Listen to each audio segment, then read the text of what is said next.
Here's another lesson in this, and this is school-wide kind of idea. Something that, by the way, we see in many of the Chabad activities, youth activities around the world today.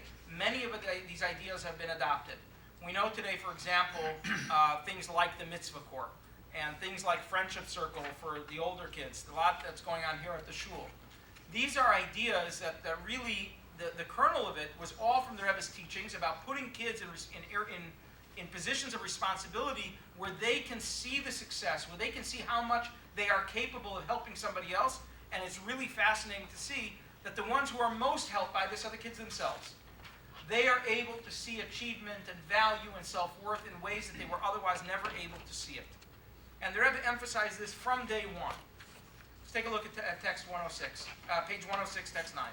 Somebody want to read for us?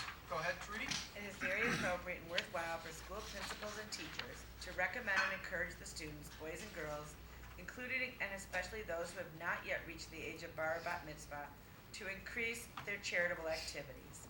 Namely, the students of each school or each class should establish a free loan fund.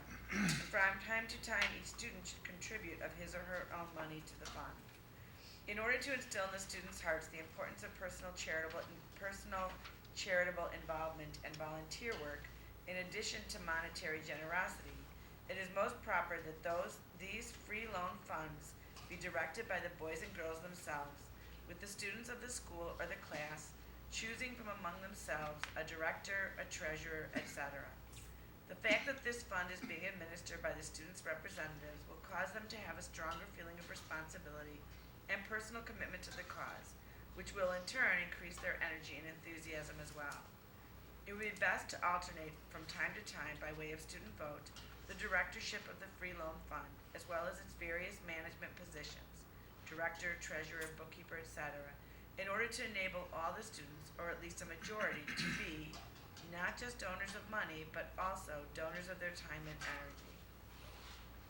So while the stated objective here is to create this, is to teach children chesed, to teach them kindness, but the way in which you teach kindness, so you can teach a child, give tzedakah. Very nice, we do that at home, we try to teach our children, give charity, good. But when we do it in a way where we're also bringing out their leadership capability and the fact that they are part of the decision-making process, many families do this in terms of they collect money and then the children together, the family gets together and it makes a decision, where is this money going to go? What charity do I want to give it to? That's great. This is an even deeper level where now we're building leadership, we're building their capacity to understand that they can execute and they can lead and they can do all of these things, all within the context, all around the area of charity and helping somebody else and continually being and expressing value in what we're doing for the community. Back to the original letter, the one back on page 105. So one alternative was, as we said, that he was talking about somebody who's struggling with social issues. The other alternative here is that this is a kid who's exhibiting troublemaker syndrome, whatever that means. In other words, he's acting out, he or she, I don't know if it's a boy or a girl, he's acting out, they're struggling with things. Very, very often, all of these things, it can come from not doing well in school, not liking the teacher, which very often goes together with not getting the grades that they're used to or that they're happy with. A sense of, I am not accomplishing. And so, at the root of many of the troublemaker tendencies, quote unquote, is this sense of a feeling deep down that I'm not competent. And so the Rebbe here, instead of addressing sort of the symptoms, is trying to go to the root cause. The root cause, and the root cause being one of either a sense of competency or a sense of self-worth, both of them can be addressed by putting the child in a position to contribute, to help others, to nurture others, to lead others. And in this case, it was talking about leading those, putting them in a position to help those in a younger grade, to help them with reading, to help them with math, to help them with walking to the bus stop. It doesn't matter. To be a leader.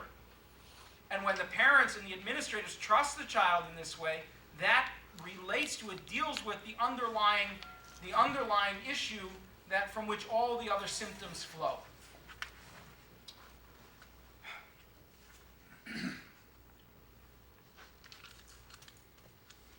A very important element in teaching competency is to remember that we have to start breeding success. We want to put them in a position to be successful.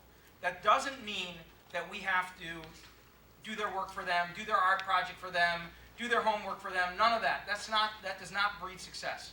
That breeds failure, as we discussed. It breeds a sense that I'm not able to. It does mean putting them in a position, finding those areas where they can excel based on the child's own nature and their own strengths. We want to start by building from their strengths. This is the famous verse that we've quoted already a number of times in this lesson in 10a on page 107. Chanech l'nar al pi darkei, educate the child according to his way. Even when he grows up, he won't turn away. So it doesn't mean, we don't say according to the way. We say according to his way, to his or her way. Every child has their strengths, their areas that they can excel in, and we want to accentuate them. We want to utilize them in the most positive way. It goes back to our original lesson. Is parenting about me, or is it about the child? If there's the way that I parent. And I parent all my kids the same. Well, that's not about the child. About the child means to find those areas. Not every child excels in the same areas. Not every child is going to see success in the same areas. In fact, sometimes when a child sees maybe an older sibling, or even a younger sibling, it's even worse when it's a younger sibling, who's being successful in a particular area, and they're not successful in that area, they start to feel that the sibling might feel diminished. They feel like, I'm incapable. I can't do this. Look at my sibling. They can do it. And so it tends to be quite the opposite. So there we need to find, for that child, we need to find the area where they are successful. We need to help them find not to do the same thing. Perhaps in that area they'll never be successful as the sibling, and constantly comparing themselves maybe to a younger brother or sister, or to an older brother and sister, and they're going to actually feel diminished. They're going to feel smaller. So let's find an area where they can be successful, where they can bring out their best.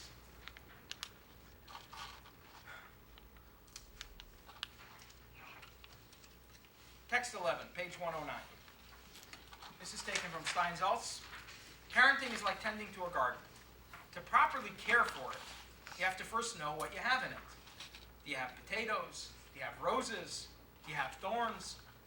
Then you have to take care and nurture each organism according to its unique needs.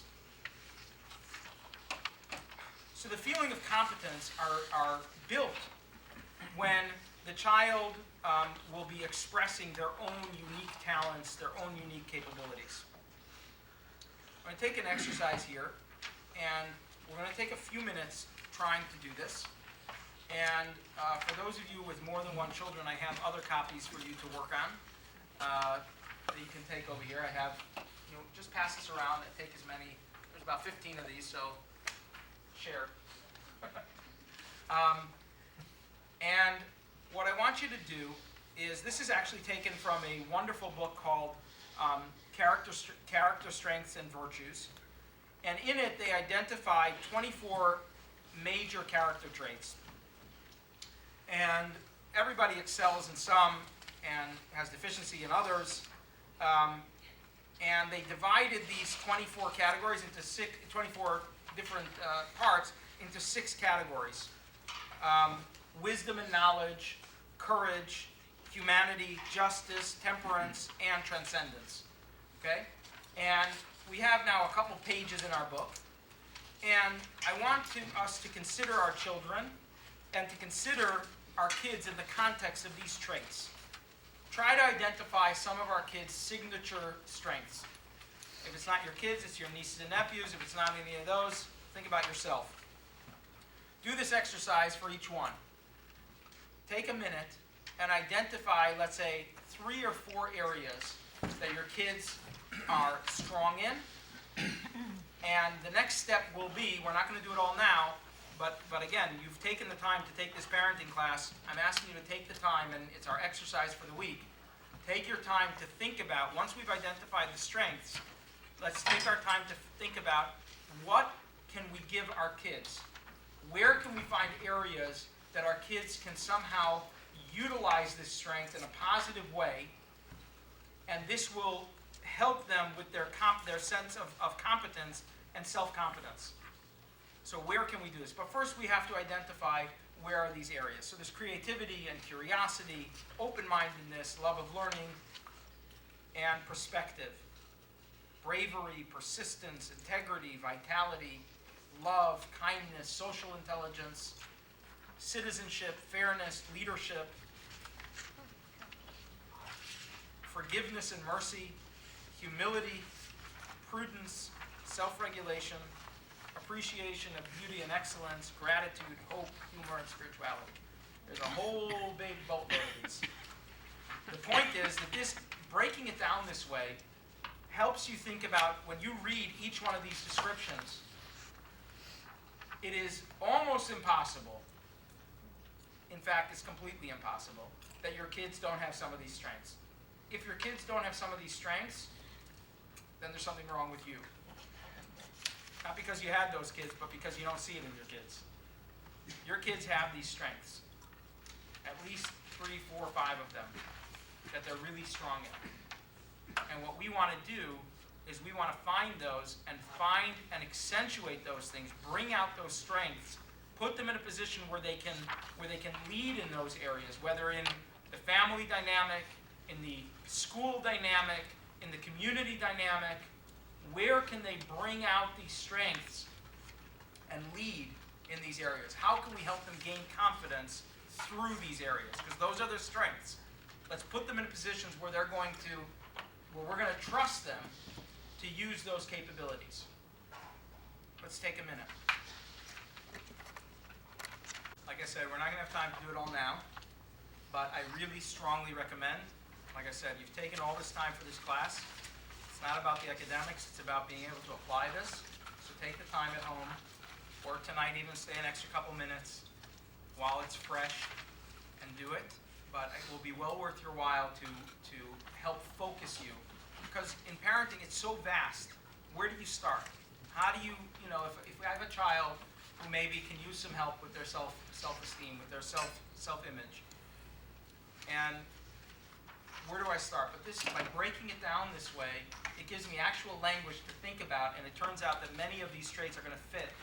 Even for a kid who's really struggling, many of these traits are going to fit. And so we need ways to, this will help us as a great tool for accentuating them. So we've spent a bit of time talking about how to create a sense of competence. I want to spend the next 10 minutes talking about intrinsic worth, their intrinsic value. And very briefly though, so as I said, that in today's day and age, parents usually do excel in expressing our unconditional love for our children. It is a sort of something that we do better than the other. And accepting who they are and accepting as they are, it creates a sense of self-worth, of intrinsic self-worth. Avraham Avinu, our forefather Abraham, he excelled in this area, as we read about in the story of the Akedah. The story of the Akedah is that God tells Abraham, I want your son, I want you to bring him as a sacrifice. So it's a very, very interesting story, the way the Medrash describes it. This is page 115, text 12a and b. So God says to Abraham, this is the passage in the Torah. God says to Abraham, please take your son, your only one, whom you love, Isaac, and go to the land of Moriah. So the Talmud, in taking note of all these extra words, it says, your son, your only one, who you love, Yitzchak. So there's 4 descriptions of the child. God could have simply said, please take Yitzchak. Why all this extra terminology? So the Talmud in Sanhedrin says as follows. Take your son. This is how the Talmud records sort of the backstory. What happened? God says, take your son. So Abraham replies, he says, my son, I have 2 sons. So he says, your only son. Well, Isaac is his mother's only child, and Ishmael is his mother's only child, the one whom you love. I love both of them. Take Isaac. Now, Isaac and Ishmael are not exactly the same kind of person. But Abraham wasn't playing games over here. He wasn't playing games with God. He really, truly loved each child as they were. And we find this in other stories in the Torah. Abraham loved Ishmael. He loved him dearly. Even though he was no Isaac, he certainly wasn't an Isaac. He had very, very different tendencies. He had some real serious issues.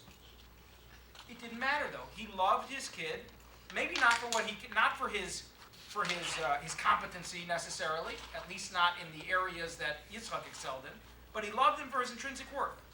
The fact that he was a child of his.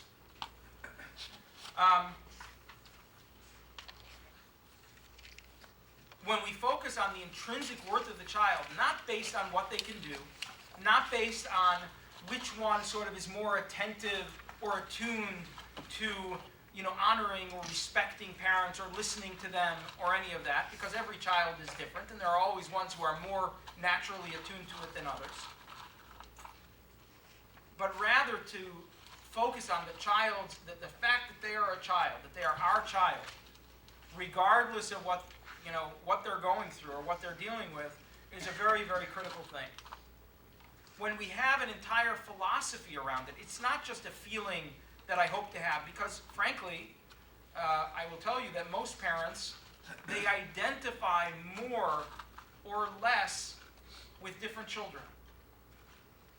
It's an unspoken fact, but it is a fact. It's a big, dirty secret. Parents tend to identify more with a trait, with one child or the other, based on, and it's a natural thing. It happens. We see, different things in different children, and I like this children's character in this area. I might not like in another area, or the other child's in another area, but they're my child. And that doesn't affect the essential love that we feel for a child. And it's a terrible thing to love one child more than the other. It's okay to love a child's, this child's good traits or another child's good traits, but that's a different kind of love. There's an essential love, and then there's a love of their character that we identify more with. But it is very important.